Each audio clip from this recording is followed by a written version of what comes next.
বাংলাদেশের বন্দরগুলো কি শুধুই বাংলাদেশের, নাকি আমাদের ভূখণ্ড, নদীপথ, বন্দর ব্যবহারের সুযোগ নিয়ে প্রতিবেশী দেশ ভারত এমন কিছু সুবিধা নিয়ে যাচ্ছে যার বিনিময়ে বাংলাদেশ সমপরিমাণ সুবিধা তো দূরের কথা, কিছুই পাচ্ছে না? কখনো কি ভেবে দেখেছেন কেন বাংলাদেশের বন্দর ও নৌপথ ব্যবহার করে ভারত তার উত্তর পূর্বাঞ্চলে পণ্য পরিবহনের সুবিধা পাচ্ছে?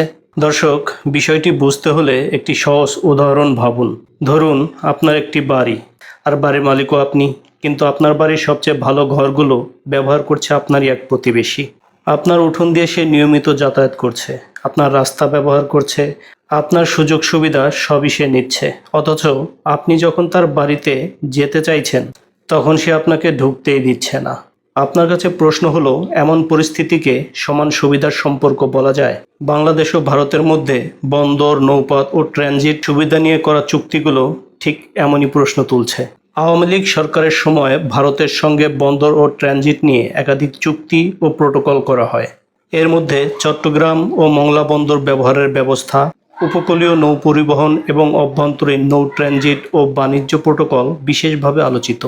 এসব ব্যবস্থার মাধ্যমে ভারত বাংলাদেশের নির্দিষ্ট বন্দর ও যোগাযোগ পথ ব্যবহার করে নিজেদের এক অঞ্চল থেকে অন্য অঞ্চলে, বিশেষ করে উত্তর পূর্বাঞ্চলের রাজ্যগুলোতে পণ্য পরিবহনের সুযোগ পায়। এর ফলে ভারতের জন্য দূরত্ব ও পরিবহন সময় কমে আসে। কিন্তু বাংলাদেশের লাভটা কোথায়? চলুন একটু হিসাব করে দেখা যাক। ভারতের জন্য যে ধরনের ট্রানজিট সুবিধা তৈরি করা হয়েছে তার বিপরীতে বাংলাদেশ সমপরিমাণ বাণিজ্য ও কৌশলগত সুবিধা আদায় করতে পারছে? কানেক্টিভিটির নামে যদি এক দেশ অন্য দেশের অবকাঠামো ব্যবহার করে, তাহলে সেখানে দুই পক্ষের স্বার্থের মধ্যে ভারসাম্য থাকা উচিত। আপনারা কি মনে করেন, বাংলাদেশ কি সেই ভারসাম্য নিশ্চিত করতে পেরেছে? কমেন্টে জানান আপনার মতামত। আরও একটি গুরুত্বপূর্ণ বিষয় হলো, চট্টগ্রাম ও মংলা বন্দর ব্যবহারের ক্ষেত্রে ভারতীয় পণ্যকে অগ্রাধিকার দেওয়া নিয়ে বিভিন্ন সময়ে প্রশ্ন উঠেছে। বিশেষজ্ঞরা বলছে, এ ধরনের অগ্রাধিকার ব্যবস্থা বাংলাদেশের নিজস্ব বন্দর ব্যবস্থাপনার স্বাধীনতার সঙ্গে কতটা সামঞ্জস্যপূর্ণ সেটিও খতিয়ে দেখা দরকার। কারণ বন্দর শুধু একটি জায়গা নয়, একটি দেশের বন্দর হলো তার অর্থনীতি, বাণিজ্য এবং জাতীয় নিরাপত্তার গুরুত্বপূর্ণ অংশ। মূলত সেখানে অন্য কোনো দেশের পণ্য পরিবহন হলে নিরাপত্তা, শুল্ক, কাস্টম, পণ্য যাচাই এবং রাজস্ব প্রতিটি বিষয়ই বাংলাদেশের স্বার্থ সবার আগে থাকার কথা। কিন্তু এই ব্যবস্থাগুলো বাস্তবে কতটা কার্যকর, এ নিয়েও উঠেছে নতুন করে নানান প্রশ্ন। দর্শক, চলুন এবার দেখে নেওয়া যাক ভারতের সঙ্গে বাংলাদেশের এই চুক্তিগুলোর ইতিহাস। 2014 সালের নির্বাচনের পর বাংলাদেশ ভারত সম্পর্ক আরও ঘনিষ্ঠ হয়। এরপর 2015 সালে ট্রানজিট, বন্দর, নৌপথ ব্যবহারের ক্ষেত্রে বেশ কিছু গুরুত্বপূর্ণ সমঝোতা ও ব্যবস্থা এগিয়ে যায়। সমালোচকদের অভিযোগ, তৎকালীন রাজনৈতিক বাস্তবতায় এসব চুক্তির ক্ষেত্রে বাংলাদেশের দর কষাকষির ক্ষমতা যথেষ্ট ছিল না।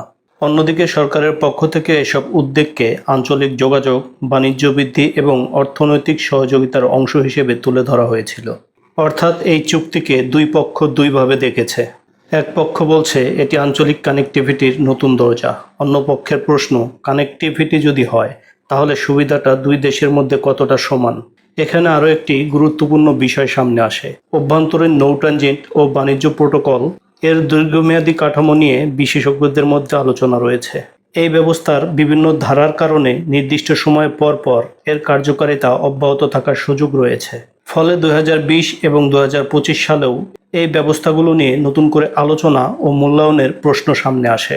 এখানেই সাধারণ মানুষের প্রশ্ন, একটি দেশের সঙ্গে করা এত গুরুত্বপূর্ণ চুক্তি কি সময়ে সময়ে নতুন করে মূল্যায়ন করা উচিত নয়? দেশের অর্থনীতি, নিরাপত্তা এবং কৌশলগত অবস্থান বদলে গেলে চুক্তির শর্তও কি পর্যালোচনা করা দরকার নয়? আরও গুরুত্বপূর্ণ অভিযোগ এসেছে কিছু সাবেক কর্মকর্তা ও বিশ্লেষকদের বক্তব্যে। তাদের দাবি, চুক্তি প্রণয়নের সময় বাংলাদেশের পক্ষ থেকে যথেষ্ট দর কষাকষি করা সম্ভব হয়নি। এমনকি ভারতীয় পণ্যের নিরাপত্তা নিয়ে বিশেষ কিছু ব্যবস্থার কথা উল্লেখ করে প্রশ্ন তোলা হয়েছে, বাংলাদেশের ভূখণ্ডে কোনো বিদেশি দেশের পণ্যের নিরাপত্তা নিশ্চিত করতে বিদেশি নিরাপত্তা সংস্থার ভূমিকা কতটা গ্রহণযোগ্য?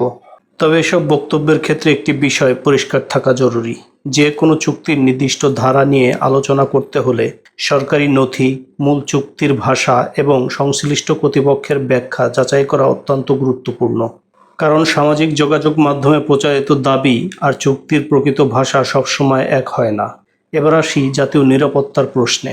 ভারতীয় পণ্য বাংলাদেশের ভূখণ্ড দিয়ে যাবে, এটা অস্বাভাবিক বিষয় নয়। বিশ্বের বিভিন্ন দেশেই ট্রান্সশিপমেন্ট সুবিধা ব্যবহার করে। কিন্তু বাংলাদেশের জন্য আসল প্রশ্ন হওয়া উচিত, কোন পণ্য যাচ্ছে, কোন পথে যাচ্ছে, কাস্টম কিভাবে পরীক্ষা করছে, নিরাপত্তা যাচাই কিভাবে হচ্ছে, বাংলাদেশ কত রাজস্ব পাচ্ছে, পরিবেশ ও অবকাঠামোর উপর চাপ কতটা পড়ছে, এবং সবচেয়ে গুরুত্বপূর্ণ, এই সুবিধা বিনিময়ে বাংলাদেশ কী সুবিধা পাচ্ছে। কারণ প্রকৃত কানেক্টিভিটি মানে একতরফা রাস্তা নয়, কানেক্টিভিটি মানে দুই দেশের জন্য সুযোগ তৈরি করা।